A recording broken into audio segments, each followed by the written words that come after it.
Hello humans, and welcome back to another episode of Sparks the Conversation. If you're new around here, welcome to the video, to the audio, wherever you're listening, wherever you're watching. I hope you are having a good day, a good life, and I hope you enjoy today's podcast. So I've been coaching people for a while now, and by a while I mean pretty much all my life, inadvertently, and likewise I've also been teaching people for a long period of time. And I think over the years, which it is now because I'm old as hell, I've realised a few things. And today's podcast is like 5 of the most common things that I see people doing that are sabotaging themselves during a fat loss phase. And what these kind of negative or these detrimental habits are doing is that they are pulling away from the success of that fat loss phase. It's pulling away from their progress at the end of the day. And of course, like, a fat loss phase is never going to be like smooth sailing. It's not always going to be this like amazing thing that's just like flawless, like absolutely perfect, just like Kim Kardashian. That's a joke, by the way. Awkward about those photos that got leaked without editing. Decent. But anyway, these are the 5 habits. So we'll go through them. I'll list them, okay, so that you know what they are. And then we'll go through and think about what we can do to kind of mitigate them or reduce their impact in the long run, okay? So the 5 habits, or the 5 negative habits that I see clients falling for all the time, is that 1, all of their social events, all of their socializing relates to alcohol or food, okay? 2, an unwillingness to sacrifice anything in the short term for progress in the long term. 3, a poor relationship with food, and I'll delve more into that in a second. 4, poor planning. It's a terrible habit, and poor planning will really bite you in the backside. And 5, externalizing accountability, okay? So let's go through these in kind of chronological order, and we'll kind of get stuck into them. So socializing, okay, like, people do socialize. Like, let's be honest, like, we're not all like hermits like me. So if you socialize, you need to kind of realize that friendships do exist, and like, relationships do exist outside of alcohol, and they exist outside of food, okay? I just think we've gone so far the way of we have to now drink and eat to be socializing, or it to be a worthwhile socializing event, that we kind of shoot ourselves in our foot. And of course you can lose fat, diet successfully, and manage these social situations. However, if you're a very sociable person, this becomes harder and harder as you go through a dieting phase, because inevitably food will get lower. So to get over this, you need to find ways to socialize outside of the boozer, outside of a pub, outside of going out for food. Because at some point, there's going to have to be that sacrifice between, right, I've gone out this week, do I need to go out again? Or do I need to go out for another meal just so I can see my friends? Like, there's a whole world out there, and it doesn't have to revolve around calories or something that's going to be potentially detrimental to your calories, okay?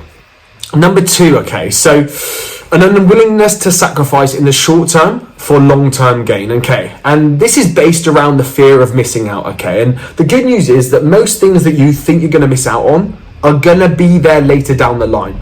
They're not just in the moment, okay? And what we need to be aware of, and what we need to focus on as an individual is, okay, is the thing that I'm going to, or even think about sacrificing, actually going to benefit me, or is it going to be like a hindrance, okay? So for example, if it's your best mate's wedding, I wouldn't be sacrificing on that, okay? But if it's like going to having a cheeky Nando's on like a Wednesday night with someone from work that you don't even like, I'd probably sacrifice on that, do you know what I mean? And I wouldn't be kind of weighing that up as an option. The fear of missing out is the thing that's kind of holding people back from making these sacrifices. And likewise, people are always searching for that instant gratification when it comes to decision making. Like, very often decisions bring about a response, a feeling, okay? And we will very often choose the one with least resistance, that instant gratification. Yes, I'll go out. Yes, I'll do this. Yes, I'll do that, without thinking the long term, because the long term's far away. We're not very good at thinking that far ahead. And that's where like a framework and stuff really does help things, so that you know what you're doing and you can kind of really understand why you're here. Because at the end of the day, if your why was big enough, you probably would sacrifice, okay? And you'd be like happy to make that sacrifice, because that short-term sacrifice for that long-term progress will be enough to keep you within that moment making that split decision, okay? Number 3 then, so a poor relationship with food. And I don't mean this as in like binge eating, because I know I'm not going to make a joke about that, but like I'm not meaning it in that sense, okay? I'm meaning it in a sense that a lot of people, pretty much everyone I coach, sees food as a reward, sees food as comfort, sees food as a de-stressor, sees food as what they eat when they're sad, what they eat when they're happy. So very often you'll see that food is like the common denominator in all of these emotions, okay? And yes, we are emotional beings, so therefore it's really not ideal in a dieting phase if we're attaching emotions to what we eat, because we're all over the place. Like, people just like the wind, that like it could be raining outside and we could be like, this is a bad day, so therefore I'm going to eat because I know that food makes me happy in that split second because of dopamine, because when we eat foods it spikes and makes us feel good. So what can we do about that? Like, because inevitably, like, emotions aren't going to kind of just leave our life. So what we need to think about doing is to kind of detaching ourselves from seeing food as a way of dealing with our feelings. We should just be able to deal with our feelings and eat food, okay? And of course, if you enjoy eating food and you like Michelin stars and shit, that's absolutely fine. Like, I'm not saying you don't need to be emotional and eat food. I'm just saying that in a dieting phase, it helps to detach ourselves from our emotions and their relationship with food, but not to detach ourselves from emotions. We need to be in line with those. Go see a therapist. Number 4 then, so poor planning. Like, most of the time, poor planning is something that slips people up, okay? Like, it just eats into the bandwidth that you have to be able to make progress, okay? And what do I mean by this? Like, you don't prep a meal, okay? So therefore you need to think about what fits your calories. You need to go and buy that food, which is going to cause extra stress because it's fucking extortionately priced at the moment. And 3, it's just added more friction to you making your day as easy as possible in terms of hitting your calories and managing your fat loss, okay? So what can you do about it? Just plan something, okay? And it will snowball. Plan a meal. Plan 2 meals. Plan your lunch. Plan your dinner. Plan your breakfast. Plan when you're going to train. Plan when you're going to go to bed. Plan when you're going to do your cardio. Schedule, okay? And when we schedule, we make things a little bit harder to not do, because if you scheduled a meeting at work, you wouldn't not turn up unless you're a shit employee, okay? If you schedule a thing with yourself, it should be seen as the same context, okay? Like, you shouldn't be slipping on those standards. You should be thinking, how can I uphold those standards? Right, I've scheduled this in. Nothing's going to happen by chance then, okay? Because I see it all the time. Like, if you don't plan it, you get to the end of the day and you're like, fuck, I've eaten all my calories, or absolutely fuck, I haven't trained yet and I've got 0 energy, okay? If you know what you're doing, if scheduling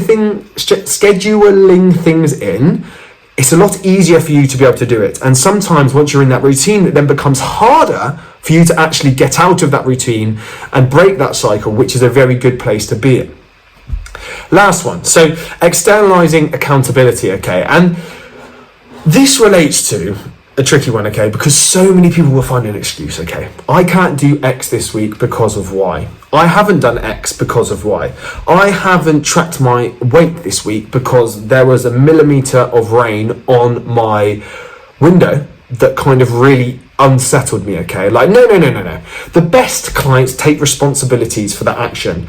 And if you don't try to do this, no amount of coaching will help you. And I'm going to say it, and I don't care if people hate me for that. Like, if you cannot action the things that you said you would do, you can go and pay £20,000 a year for a coach, and they're probably not going to be able to do anything, because at the end of the day, you're going to let yourself off the hook.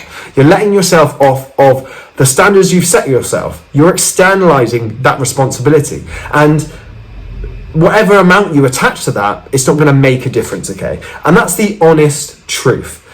And how can you limit this effect in the long term? What can you do next week to make yourself not as kind of accepting of these excuses?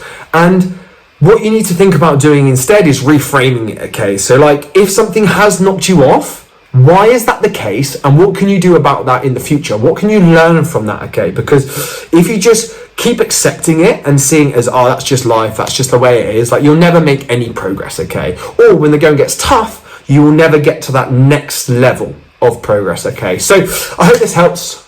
This is going on YouTube as well, so if you're watching this, don't forget to subscribe. If you are in the podcast land, thank you for listening, and I hope to see some of you very, very soon.